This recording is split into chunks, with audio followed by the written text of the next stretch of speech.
Season of the Deep is here, and if you haven't looked at the artifact yet, one of the cool things that it focuses on is giving bonuses to the Arc subclass. With Hunter specifically, obviously there's a lot of builds that we could do with the Arc Hunter. You know, Liar's Handshake for a very powerful melee, Assassin's Cowl for great survivability and invisibility, and I will be doing builds on this channel as an update for Season of the Deep. I've already dropped them previously here on the channel, but in this video particularly, we're going to be dropping a build focused around getting your super very quickly and having a very powerful super utilizing the Star Eater scales with the Gathering Storm super. Let's just dive right into it. So the exotic, again, like I mentioned, Star Eater scales. These are exotic boots for the Hunter. It's perk Feast of Light. You gain additional super energy from orbs of power you pick up while your super energy is full. Picking up an orb of power overcharges your super, causing you to gain a burst of healing when cast and bonus to your super damage. At maximum overcharge, you also gain an overshield. Now the main focus here for this is once you get your super, you want to collect extra orbs so you can have an even more powerful super whenever a DPS phase comes around or you just need to do damage to a boss. Like I mentioned, we want to take advantage of certain things here on the artifact. Now,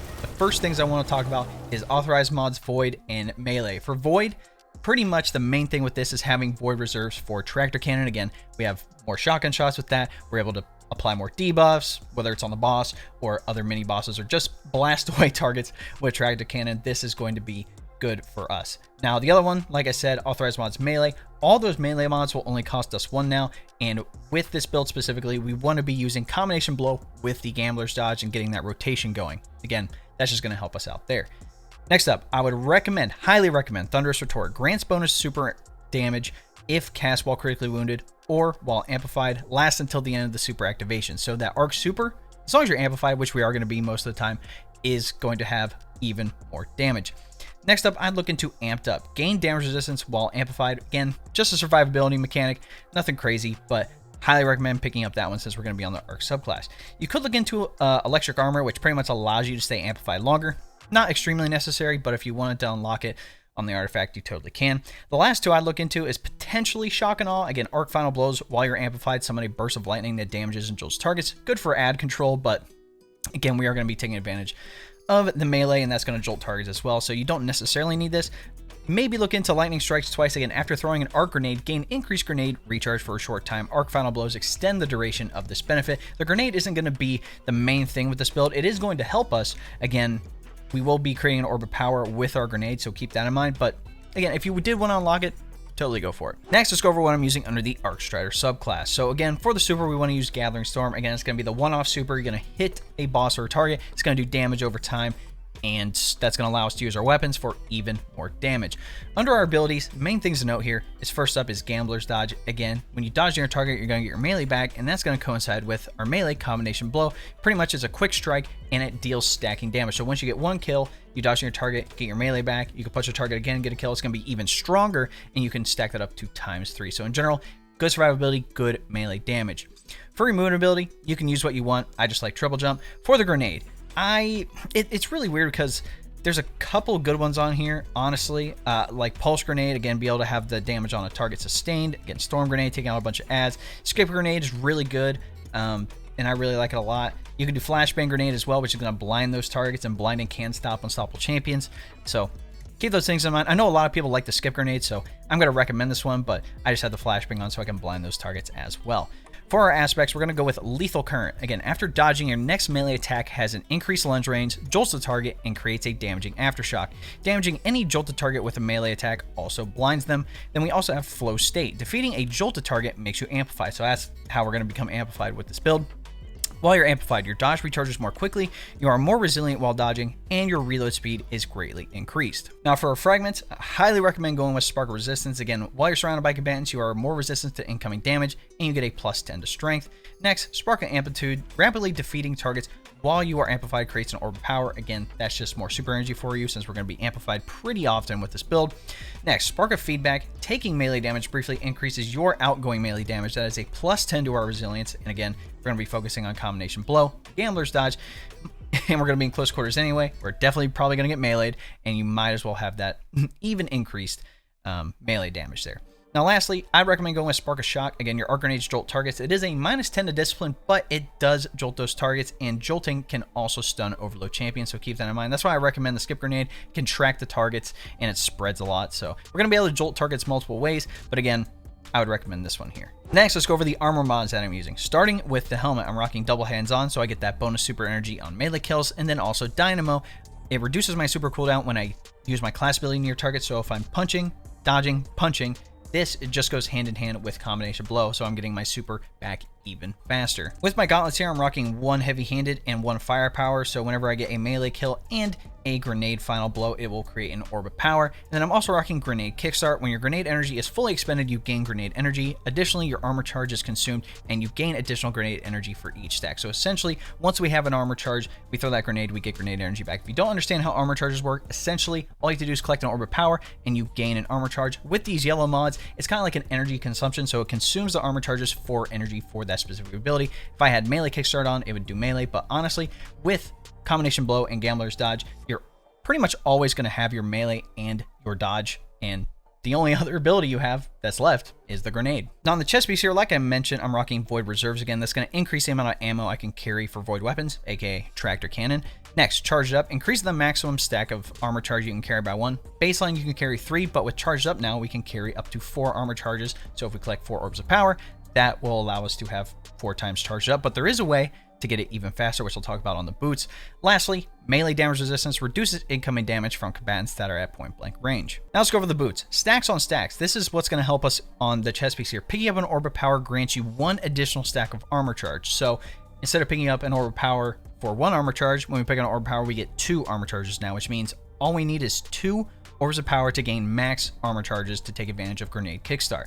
Now for the other 2 mods, I'd recommend Innervation. Again, reduces grenade cooldown each time you pick up an orb of power. You could do double Innervation, but if you're having trouble surviving, I would recommend replacing one of these with Recuperation. Yes, you're going to get health back with combination blow and stuff like that, but having that extra survivability can be helpful. Again, this replenishes health each time you pick up an orb of power. Now, lastly, for the class item, I'm rocking Double Bomber here. Again, reduces grenade cooldown when using your class ability. And then Powerful Attraction. This is a brand new mod that came with Season of the Deep, but automatically collects nearby orbs of power when you activate your class ability. So we're going to be dodging and meleeing a lot, and for some reason we miss an orb of power.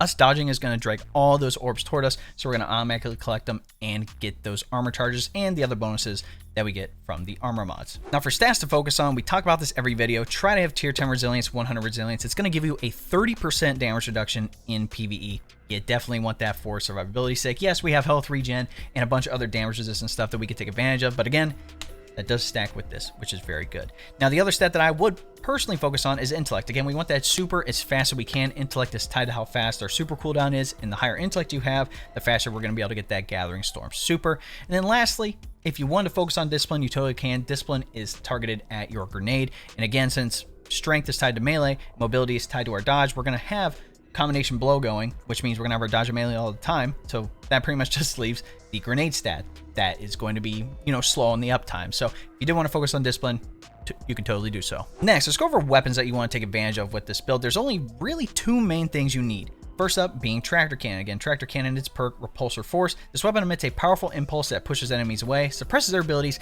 and makes them more vulnerable to all incoming damage, essentially applying a debuff to where we can do more damage to them. It also comes with an extended barrel, particle repeater, and composite stock. Its other perk, Scientific Method, damaging an opponent temporarily increases speed and handling. Then also the Catalyst, which will just increase your ammo reserves. Again, that's just going to help us out there. The other thing that you're going to want is a shotgun with 1-2 punch. If you don't know what 1-2 punch is, essentially hitting an enemy with every pellet in a shot increases melee damage for a short duration. So if there is a tough opponent, you're having combination blow, going, punching, dodging, you have times 3. Oh, I have a mini boss, a yellow bar enemy that I can take out. Hit him 1-2 punch him, you're going to do a lot of damage. So that's what I'd recommend with the shotgun. In regards to a primary weapon, it honestly doesn't matter. Use what you want. I'm just using that Kelos SMG with Volt Shot because, again, jolting targets will refresh that amplified timer as long as I kill them with the jolt. But other than that, you can choose whatever primary that you want to use. Now, if you listen to all that and you still don't understand how this works, I'm going to try to explain it to the best of my ability. But essentially, like I said, we want to take advantage of combination blow. We want to get that melee hit, get a kill, dodge your target, get the melee again, stack up our melee charges, which, again, outside of just the Arc Strider subclass, with the survivability aspect we're going to have with Spark of Resistance, our grenades are also going to have that jolt from Spark of Shock. Again, Spark of Feedback. If we're meleeed while we're near a target, we get even more melee damage. Then also, as long as we're amplified, we're going to be creating more orbs of power for ourselves on top of that. And again, with the melee and dodges, we're going to have hands-on and dynamo. Perfect combo. Dodge near a target, get even more super energy. Get a melee kill on a target, get even more super energy. Oh, with heavy-handed on the gauntlets, that's going to create an orb of power every time we get a melee kill. So that's even more orbs of power. Whenever we need to use our grenade, firepower is going to kick in, allowing us to create another orb of power. And again, during all that, anytime we dodge, powerful traction's kicking in, dragging all those orbs toward us, kicking in the mods on the boots, innervation and orb recuperation. Again, that's giving us health back and grenade energy back. Also, every time we dodge, double bombers kicking in, giving us even more grenade energy back. And so with all those orbs of power just collecting in, we're pretty much always going to have some sort of armor charge going. And after collecting 2 orbs of power, we're going to have 4 armor charges, which is the max. We throw our grenade kickstart kicks in, giving us a big chunk of our grenade back right there. So we already have our grenade energy back pretty quickly. On top of all that stuff happening, you are gaining super energy so fast. After just dodging and meleeing a couple of targets, you will have Gathering Storm. Collect a few extra orbs after that to get the Star Eater scales. Almost the Starfire Protocol. That exotic got absolutely chalked in any event. Star Eater scale is going to kick in, giving you even more damage on the super. Damage phase comes up, whatever. Throw the Gathering Storm, use Tractor, use 1-2 punch. I mean, heck, you can even switch out Tractor for a different weapon if you need to use DPS. Doesn't really matter. You're going to be shredding the targets regardless of what happens. But that, ladies and gentlemen, is my Season of the Deep Star Eater Scales Arc Hunter build. I hope you guys enjoyed it. Let me know what you guys think in the comments. I'm actually going to put the build, pin it right at the top of the comments, so if you want to use exactly what I'm using and test it out for yourself, totally go for it. If there's something that you think I could have switched out, something I could have tested out differently, definitely let me know in the comments. I'm 100% willing to hear you out.